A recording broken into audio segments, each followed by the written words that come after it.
infrared spectroscopy. Was that a question for me? Yes. Um,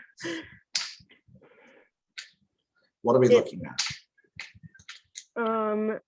the types of bonds in the. Yeah, so we're looking at the absorbance and the excitement and the way that bonds react when certain molecules or certain wavelengths of light interact with the bonds. Yeah. I'm going to save you the boredom of all of this because we are really just looking at the graphs. So the higher the energy, or the smaller the atoms, the higher the energy, or the closer to the left. So our hydrogen bonds are going to be on the left. If there's a hydrogen bond, amine, amide, alcohols, carboxylic acids, you're going to have some big action on the left-hand side near between 3,800 and 3,000. At 1,700, if there's a carbon to oxygen double bond, you're going to have a very sharp pointy peak that almost touches the bond. Okay.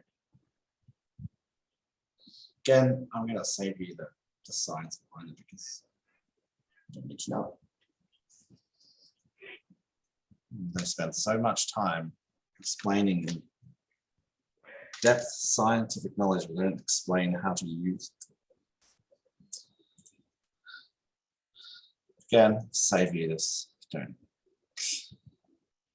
So the thing here, the peak is not proportional to the concentration at all. Okay. Yeah. So we're looking at functional groups. That's what we're detecting here. And we'll look at the major ones for the sake of time. So you've got this in your formula book, but it's useless information because you don't know what that looks like. You know, there is a lot of different images that you need to make yourself aware of rather than just learning these because they don't make any sense. Okay, single bonds, double, triple, and hydrogen. That's where they will appear. Yeah, okay. So alkanes, if we go back, got this here. You're not going to be given an IR spectrograph of an alkane. So here you've got the carbon to hydrogen bond on the left, or the three of them. Here you've got the carbon to carbon bonds, or the CH2 to CH3 bonds in here.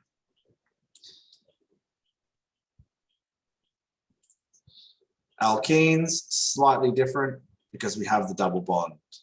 And if we look, our double bonds appear between 5 and 6.5.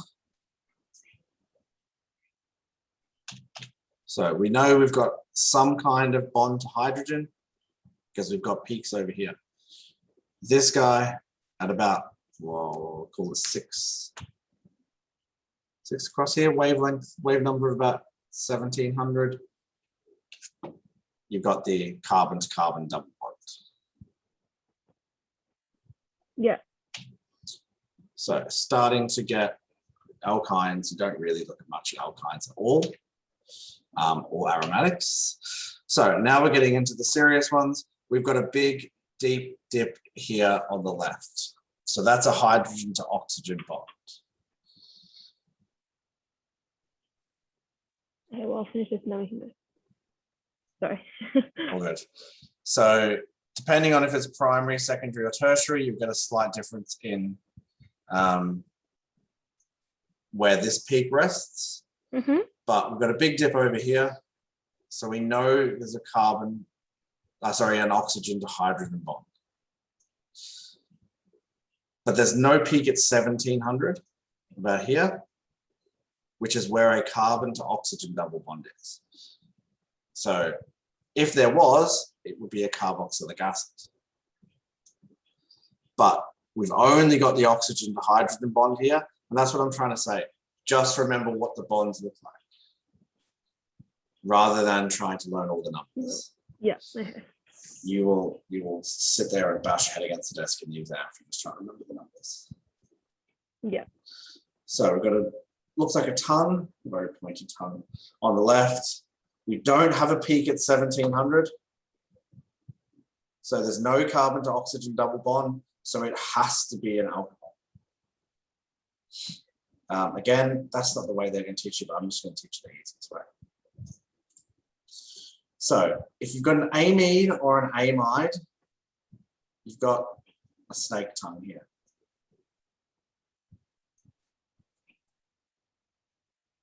Okay, snake tongue. Just remember snake tongue. So remember how amines are the simple Mm-hmm. of the nitrogen compounds?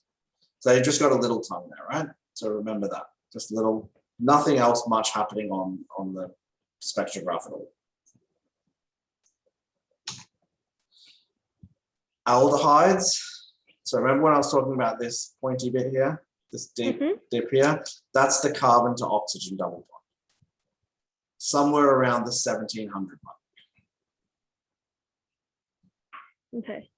Aldehydes. The difference between an aldehyde and a ketone, they have the same dip here. Both got that carbon to oxygen double bond, but the aldehyde has the extra little bit on the side, Okay. whereas the ketone doesn't.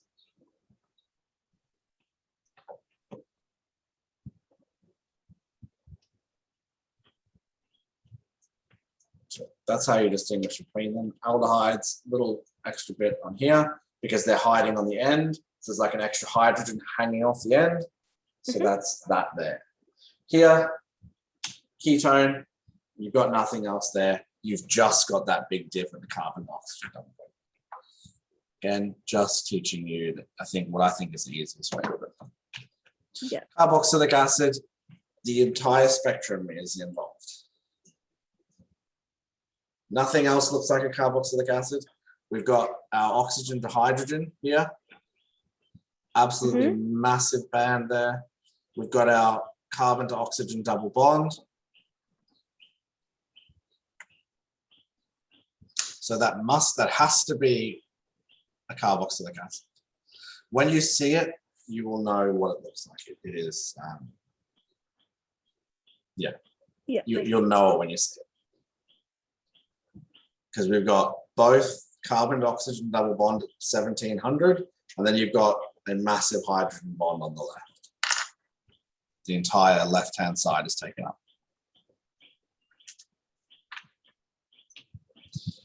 Esters, again, we've got that big dip at 1700. Yeah. And then we've got this guy here about 1100, which is a carbon to oxygen double bond. Oh, sorry, single bond.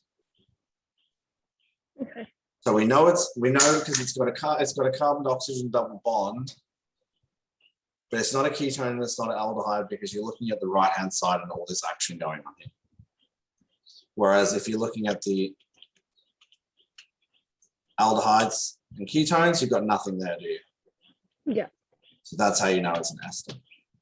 Amides, they're the hardcore nitrogen compounds. They've got a big double fork there. Okay. So both the amines and amides have a little on the end.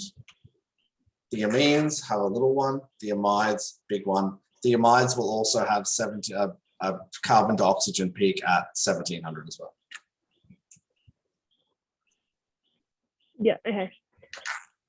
I think that's easier to remember than because when you look at the thing, there's so many that overlap. So then it's like, oh wait, it could be. Just have to look. There's literally 2 points where you need to look, and you should be able to narrow it down. Yeah. So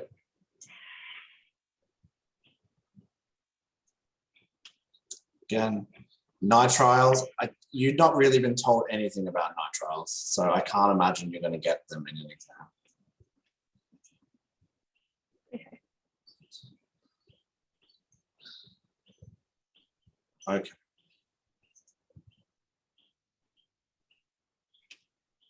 Let's look, again, there's your absorption data. So you can see the carboxylic acid and how messy it is. Ester, you've got the carbon to oxygen double bond, and then a load of mess on the right-hand side.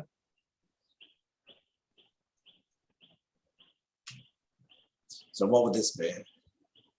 So the first thing you should do before you blurt out the answer is look at the formula.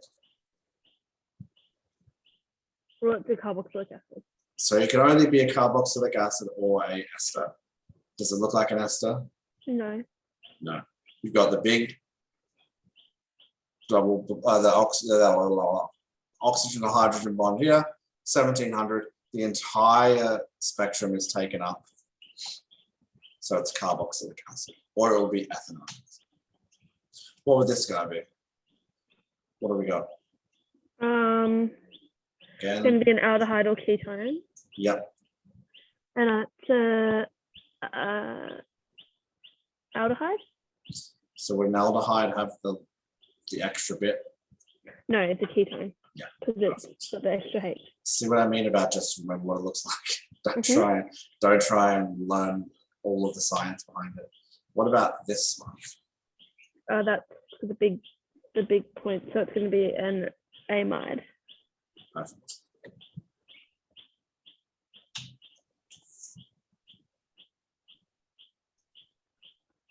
So ethanoic acid, propanol, and crimalide, which is just